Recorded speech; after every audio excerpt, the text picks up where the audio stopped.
প্রকৃতির সবচেয়ে মারাত্মক জায়গাগুলোতে বাঁচার লড়াই জেতে না দ্রুত বা শক্তিশালী কেউ।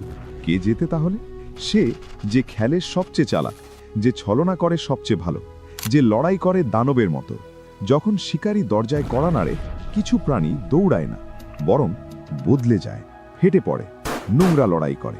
এটা কোনো সুষ্ঠু লড়াই নয়, এটা যুদ্ধ। আর নিয়ম? কোনো নিয়ম নেই। স্বাগতম তোমাকে সেমিনারে, সেই সব প্রাণীর গল্পে যারা বাঁচার জন্য যা তা করতে পারে, যাদের কৌশল দেখে মনে হবে সায়েন্স ফিকশন সিনেমার দৃশ্য। আজ আমরা ডুব দেব 10টি সবচেয়ে পাগলাটে আত্মরক্ষার কৌশলে। তৈরি থাকো। কিন্তু তার আগে আপনারা যদি চ্যানেলে নতুন হয়ে থাকেন, তাহলে চ্যানেলটি সাবস্ক্রাইব করে অবশ্যই বেল আইকনটি অলে সেট করে রাখবেন। তো চলুন বেশি দেরি না করে শুরু করা যাক। নম্বর 10, মিমিক অক্টোপাস। প্রথম গল্পটা শুরু হচ্ছে জলের নিচে। গিরগিটি? ভুলে যাও, আসল রূপবদলকারী থাকে সমুদ্রের বুকে। নাম মিমিক অক্টোপাস। এমন এক প্রাণী যার প্রতিভা দেখে হলিউডের স্পেশাল ইফেক্ট টিমও লজ্জা পাবে। কিন্তু মজার ব্যাপারটা শোনো, অন্য অক্টোপাসরা শুধু রং বদলায়, এই প্রাণীটা বদলে যায় পুরো অন্য প্রাণীতে। শুধু হাতের মুখ আর শরীরের একটু কাত অথর্ব 15টির বেশি সামুদ্রিক প্রাণীর চেহারা নিতে পারে। সামুদ্রিক সাপ?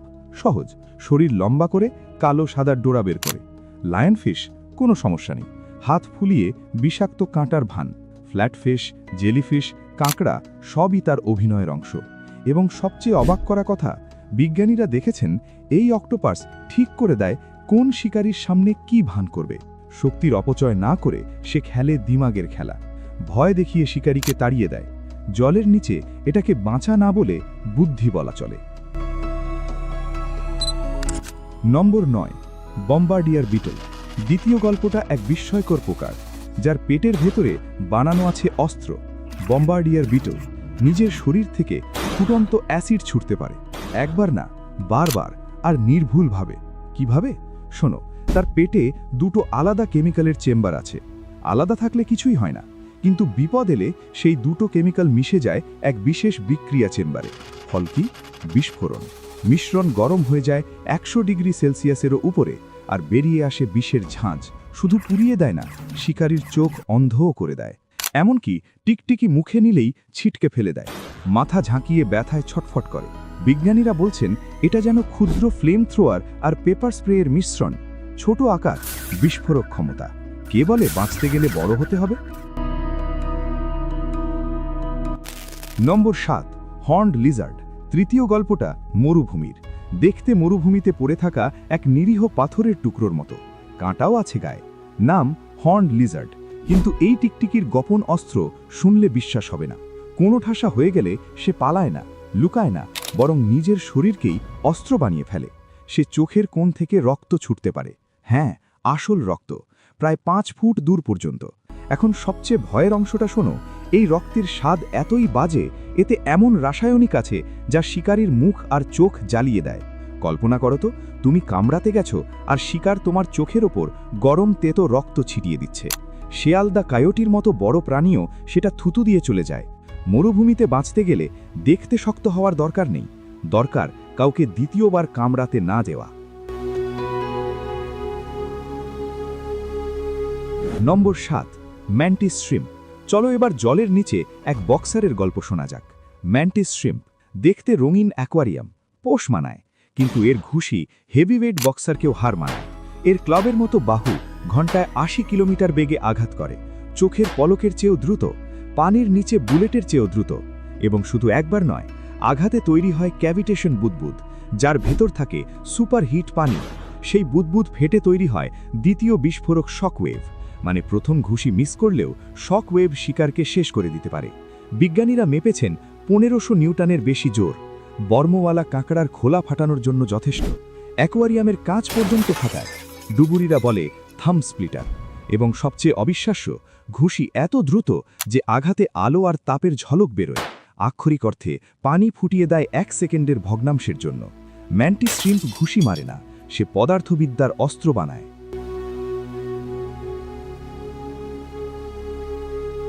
নম্বর 6, পর্কিউপাইন। পঞ্চম গল্পটা বনের তুলতুলে প্রাণীটির। পর্কিউপাইন একবার ভুল পা বাড়ালেই এই তুলতুলে প্রাণী ঘুরে বেড়ায় হাঁটার সূঁচের ভাত হয়ে। পিঠে প্রায় 30,000 কাঁটা। কিছু করাতের মতো, কিছু ফাঁপা, সবগুলো শুধু ব্যথা দেওয়ার জন্য তৈরি। ভুল ধারণাটা আগে ভাঙি। পর্কিউপাইন কাঁটা ছোড়ে না, কিন্তু দরকারও পড়ে না।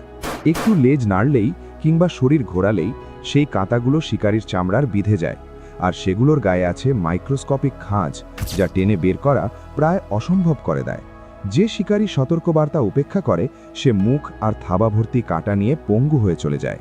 এমনকি চিতাবাঘ বা সিংহের মতো বড় শিকারীরাও একবার বুঝে গেলে দ্বিতীয়বার চেষ্টাই করে না। পর্কিউপাইন দ্রুত নয়, বিষাক্ত নয়, বনের মধ্যে তাকে দরকার কি? তার কাঁটার বর্মই যথেষ্ট। নম্বর 5, আর্মাডিলো। আর্মাডিলোর গল্পটা আলাদা। শিকারী যখন ঘনিয়ে আসে সে আতঙ্কিত হয় না, বদলে যায় এক ট্যাঙ্কে। 3 ব্যান্ডেড আর্মাডিলো গড়িয়ে নেয় নিখুঁত এক বর্মের বল। মাথা, পা, লেজ সবকিছু এত শক্ত করে আটকে যায় যে ফাঁক থাকে না। বর্মের পাতাগুলো পাজলের টুকরোর মতো লক হয়ে যায়। এত শক্ত ঢাল জাগুয়ারের চোয়ালও খুলতে পারে না। অন্য আর্মাডিলোরা ছোটে বা খোড়ে, এই প্রজাতি কেবল অস্পৃশ্য হয়ে যায়। কামড়, আঁচড়, ঝাঁকুনি কিছুই ভাঙতে পারে না। শিকারী হতাশ হয়ে চলে যায়, আর সেই ছোট বর্মবল ভেতরে থাকে নিরাপদ। কোনো লড়াই নেই, কোনো পলায়ন নেই, শুধু ধৈর্য ইস্পাতে মোড়ানো। নম্বর 3, হ্যাগফিশ। ষষ্ঠ গল্পটা এক নাশকতাকারীর। হ্যাগফিশ যোদ্ধা নয়, নাশকতাকারী।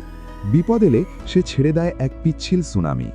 এত পুরু, এত দ্রুত, শিকারীর ফুলকা ভিজে সিমেন্টের মতো বন্ধ করে দেয়। কিন্তু সবচেয়ে ভয়ের কথা শোনো, এটা সাধারণ মিউকাস নয়। এই পিচ্ছিল তরলে আছে মাইক্রোস্কোপিক ফাইবার। পানির সংস্পর্শে এলে তা তাৎক্ষণিক ফুলে ওঠে। একটা হ্যাগফিশ সেকেন্ডের ভেতর লিটারের পর লিটার তৈরি করতে পারে। স্বচ্ছ পানি বদলে যায় জমাট জেলির মেঘে। যে শিকারী ফুলকার মাধ্যমে শ্বাস নেয় তার জন্য এটা কংক্রিট গিলে ফেলার মতো। হাঙর, ইল, বড় মাছ সবাই ছটফট করতে থাকে, মুখ ঝেড়ে পালায়। বিজ্ঞানীরা বলেন এটা জৈব নাশকতা। এত কার্যকর এই প্রতিরক্ষা যে হ্যাগফিশ প্রায় 30 কোটি বছর ধরে অপরিবর্তিত আছে। শিকারীরা যখন কষ্ট পায়, হ্যাগফিশ নিজের গায়ে গিঁট বেঁধে পিচ্ছিল জাল থেকে বেরিয়ে সাঁতরে চলে যায়, যেন কিছুই হয়নি। নম্বর 2, আউল বাটারফ্লাই। সপ্তম গল্পটা এক ভ্রমণকারীর। আউল বাটারফ্লাই প্রথম দেখায় মনে হবে একদম সাধারণ প্রজাপতি, গ্রীষ্মমণ্ডলীয় অরণ্যে ওড়ে। কিন্তু যখনই সে ডানা খোলে বিভ্রাম শুরু হয়। তোমার দিকে তাকিয়ে থাকে বিশাল বিশাল দুটি প্যাঁচার চোখ। অবশ্যই আসল নয়, ডানায় আঁকা এত বাস্তবসম্মত প্যাটার্ন, চোখের বলয়, ছায়া, গভীরতা, যা দেখে মনে হবে যেন কোনো বড় প্রাণী তাকিয়ে আছে। যে ক্ষুধার্ত পাখিরা তাকে খেতে চায় তাদের মাথায় বার্তা যায়, পিছু হটো, আমি খাবার নই, আমি বিপদ। এবং এটাই তার কৌশল। প্রজাপতি শক্তিশালী নয়, দ্রুত নয়, বিষাক্ত নয়, পুরো খেলা ভিত্তি করে প্রতারণার ওপর। মিথ্যে চোখের এক ঝলক শিকারীকে পিছু হটতে বাধ্য করে। সেই কয়েক সেকেন্ডই প্রজাপতিকে পালানোর সুযোগ করে দেয়। প্রকৃতির এক অনবদ্য নাটক। নম্বর 2, স্নেক ক্যাটারপিলার। অষ্টম গল্পটা এক শুঁয়োপোকার। স্নেক ক্যাটারপিলার প্রথম দৃষ্টিতে গাছের ডালে হামাগুড়ি দেওয়া এক নিরীহ সবুজ পোকা, নরম, নিষ্পাপ, অরক্ষিত। কিন্তু যখনই বিপদ ঘেঁষে আসে, নাটক শুরু হয়। এক নিমেষে শুঁয়োপোকা তার দেহের সামনের দিক ফুলিয়ে নেয়। গায়ে ফুটে ওঠে সাপের আঁশের মতো নকশা। মাথা ফুলে যায় হীরকের আকারে। দুটি বিশাল চোখ দেখা যায়, কখনো আস্তে দোলে, ফোঁস-ফোঁস শব্দ করে। যে ক্ষুধার্ত পাখি বা টিকটিকি তাকে খেতে আসে, তারা এখন দেখে এটা আর খাবার নয়, এটা সাপ যে তাদের দিকে তাকিয়ে আছে। সত্যিটা জানো, এটি কামড়াতে পারে না, হুল ফোটাতে পারে না, লড়াই করতে পারে না। নিছক নাটক। কিন্তু এই অভিনয় এত বিশ্বাসযোগ্য, শিকারীরা থমকে দাঁড়ায়। পাখিরা সতর্ক হয়ে চক্কর দিয়ে উড়ে চলে যায়। শুঁয়োপোকা অক্ষত থেকে যায়। এটাকে বলে বাঁচার নাটক। নম্বর 1, এক্সপ্লোডিং অ্যান্ট। এখন আসি সবচেয়ে চূড়ান্ত গল্পে। বেশিরভাগ প্রাণী বাঁচতে লড়াই করে, কিন্তু এক্সপ্লোডিং পিঁপড়া লড়াই করে আরও বড় কিছুর জন্য, তার উপনিবেশের জন্য। যখন পরিস্থিতি শেষ সীমায় পৌঁছায়, এই ক্ষুদ্র পোকা নিজেই হয়ে ওঠে জীবন্ত গ্রেনেড। এত জোরে শরীর সংকুচিত করে যে তার পেট ফেটে যায়। চারদিকে ছিটকে পড়ে আঠালো বিষাক্ত এক জেলি। এই বিস্ফোরণ শিকারীকে জায়গায় আটকে দেয়, চামড়া পুড়িয়ে দেয়, ছোট আক্রমণকারীদের মেরেও ফেলতে পারে। পিঁপড়াটি সঙ্গে সঙ্গে মারা যায়, কিন্তু সেই মৃত্যুতে সে সময় কিনে নেয়। সময় তার বোনেদের পুনরায় দল বাঁধার জন্য, রানী আর ভবিষ্যৎ উপনিবেশকে বাঁচানোর জন্য। বিজ্ঞানীরা একে বলে অটোথাইসিস, আত্মঘাতী আত্মরক্ষা। মাত্র কয়েকটি প্রজাতির মধ্যে দেখা যায়। একটা প্রশ্ন রেখে যায়, বাঁচা বলতে আসলে কি? নিজের জীবন দিয়ে অন্যকে বাঁচানো, এটা শুধু আত্মরক্ষা নয়, এটা বিস্ফোরণ, নিষ্ঠার চূড়ান্ত কাজ। প্রকৃতির সবচেয়ে চমকানো অস্ত্র। রাসায়নিক যুদ্ধ থেকে শুরু করে কৌশলগত ছলনা, প্রাণীরা বাঁচার এমন সব কৌশল বানিয়ে ফেলেছে যা সামরিক কৌশল আর গুপ্তচর বৃত্তিকেও হার মানিয়ে যায়। তারা শুধু বাঁচে না, তারা উদ্ভাবন করে। তো পরের বার যখন কোনো নিরীহ দেখতে প্রাণী দেখবে, দুবার ভাববে সেই নিষ্পাপ খোলসের নিচে লুকিয়ে থাকতে পারে প্রকৃতির সবচেয়ে মারাত্মক যোদ্ধা। প্রকৃতির সবচেয়ে পাগলাটে আত্মরক্ষার কৌশলগুলো নিয়ে এই বুনো যাত্রা কেমন লাগলো? সোমিনারের এই গল্প যদি ভালো লেগে থাকে, লাইক দিতে ভুলো না। আর হ্যাঁ, সাবস্ক্রাইব করে বেল বাজিয়ে রাখো, কারণ প্রকৃতি কেমন নোংরা লড়াই করে তা দেখার এখনো অনেক গল্প বাকি। আগামী পর্ব পর্যন্ত কৌতূহলী থেকো, নিরাপদে থেকো, আর হ্যাঁ, অদ্ভুত থেকেও যেও, কারণ সোমিনারে সবকিছুই অদ্ভুত।